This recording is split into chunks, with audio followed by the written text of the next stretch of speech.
Guys welcome back to my channel Pallavi tarot 666 और मैं हाजिर हूँ एक रीडिंग को लेके जिसका टॉपिक है लियो। आपकी लाइफ में क्या बिग चेंजेस आएंगे। 22 से 28 मार्च के लिए जनरल रीडिंग रहेगी। सारे मैसेजेस रेजोनेट नहीं होंगे। जो भी रेजोनेट करे उन्हें रख लीजिए, जो नहीं करा उन्हें सिंपली छोड़ना है। अगर आप पर्सनल सेशन लेना चाह रहे हैं तो मुझे कॉन्टैक्ट कर सकते हैं। नंबर से सारी डिटेल्स मिल जाएगी। पर्सनल रीडिंग पेड है एंड आप मुझे मेरे इंस्टाग्राम अकाउंट पल्लवी टैरो 666 पर भी फॉलो कर सकते हैं। उसका लिंक डिस्क्रिप्शन बॉक्स में अवेलेबल है। मैं वहाँ डेली वीडियोस अपलोड करती हूँ आपके रिलेशनशिप, लव लाइफ और करियर के लिए। और अगर आप टैरो कार्ड रीडिंग सीखना चाह रहे हैं तो भी कॉन्टैक्ट कर सकते हैं। नंबर से ही सारी डिटेल्स मिलेगी।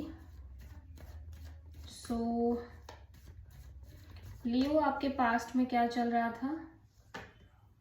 द मून,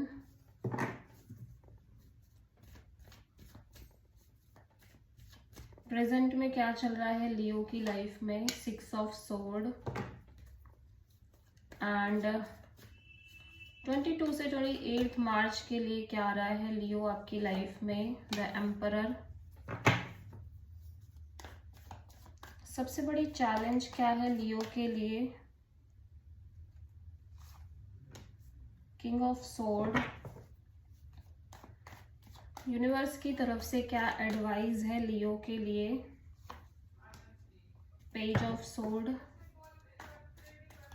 हिडन फैक्टर में क्या आ रहा है लियो के लिए?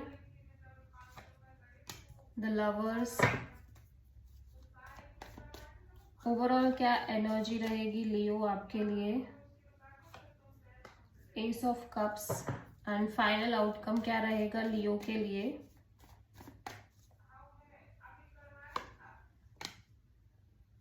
आप किसी जेमिनी, एरीज और पाइसेस से डील कर रहे हो। पास्ट में ऐसा लग रहा है कि आप बहुत सारी चीज़ों को लेके अननोन फील कर रहे हो। आपकी लाइफ में फियर भी हो सकता है, डाउट्स भी हो सकते हैं, अनप्रिडिक्टेबिलिटी हो सकती है लाइफ में बहुत सारे एरियाज को लेके। द मून यहाँ पे क्यों आया है? Night of sword. Okay and ये जो एनर्जी है वो लॉन्ग टर्म से बनी हुई है आपकी लाइफ में, ठीक है। And because of this fear और अननोन लाइक अनप्रिडिक्टेबल थिंग्स, आप बहुत ज़्यादा इम्पल्सिव होते हुए दिख रहे हो, इम्पेशेंट होते हुए दिख रहे हो, ठीक है। और आप एक तरह का एक्शन लेने की कोशिश कर रहे हो पास्ट में, ठीक है। प्रेजेंट में ऐसा लग रहा है कुछ चीज़ों से आप एक डिस्टेंस बनाते हुए दिख रहे हो। 6 ऑफ सोर्ड यहाँ पे क्यों आया है? Tree of wands. Okay,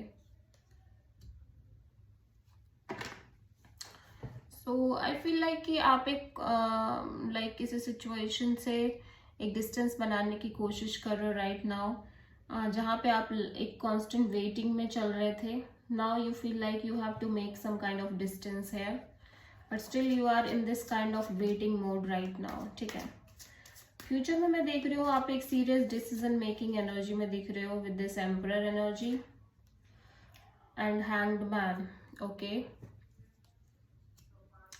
so ऐसा लग रहा है कि आप लंबे समय से चीज़ों को प्रेजेंट मोमेंट में छोड़ के चल रहे हो, but nothing is happening exactly in your life. That's why you feel like now you have to make a certain decision, a certain kind of decision है, ठीक है।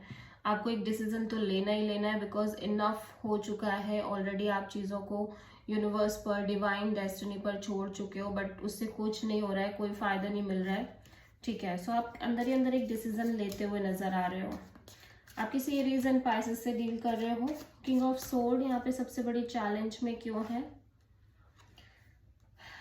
ओके, सो यहाँ पे ऐसा लग रहा है कि आप एक नई शुरुआत करना चाह रहे हो और आप बहुत प्रैक्टिकल भी हो, बहुत लॉजिकल भी हो, क्लियर भी हो, लेकिन एट द सेम टाइम आपके इमोशंस, आपकी फीलिंग्स किसी सिचुएशन में बहुत ज़्यादा आपको उस पाथ पर नहीं चलने दे रही जिस पाथ पर आप जाना चाह रहे हो एग्जैक्टली। पेज ऑफ सोर्ड यहाँ पे एडवाइस में दिख रहा है लियो के लिए।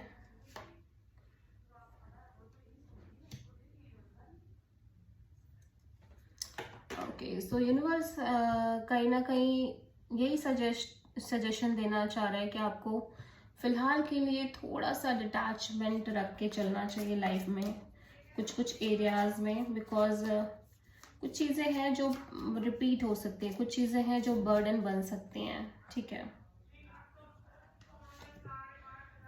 The lovers and 8 of wands, so यहाँ पे एक स्ट्रॉन्ग कनेक्शन दिख रही है, ठीक है, और बहुत सारी मूवमेंट कम्युनिकेशन दिखाई दे रही है with a lack of clarity. और उसी के साथ साथ लियो आप एक नई शुरुआत करते हुए नजर आ रहे हो with the S of cups. Emotional energy बहुत ज़्यादा दिख रही है, द मून, ओके। लेकिन आपके अंदर बहुत बहुत ज़्यादा फियर नज़र आ रहे हैं, इवन दो कि आप ओपन अप हो चुके हो किसी सिचुएशन में हार्ट के लेवल पे, लेकिन you have so much fear, insecurity, that's why आप एक लेफ्ट आउट फीलिंग में दिख रहे हो, स्पेशली एक कमिटमेंट और स्टेबिलिटी एरियाज को लेके आपके अंदर लाइक लेफ्ट आउट फीलिंग दिख रही है। So this is the reading for Leo सिंह राशि। आई होप कि रीडिंग रेजोनेट करी होगी, पसंद आई होगी, अच्छी लगी है तो प्लीज़ चैनल को लाइक, शेयर एंड सब्सक्राइब करें एंड कमेंट करें। सो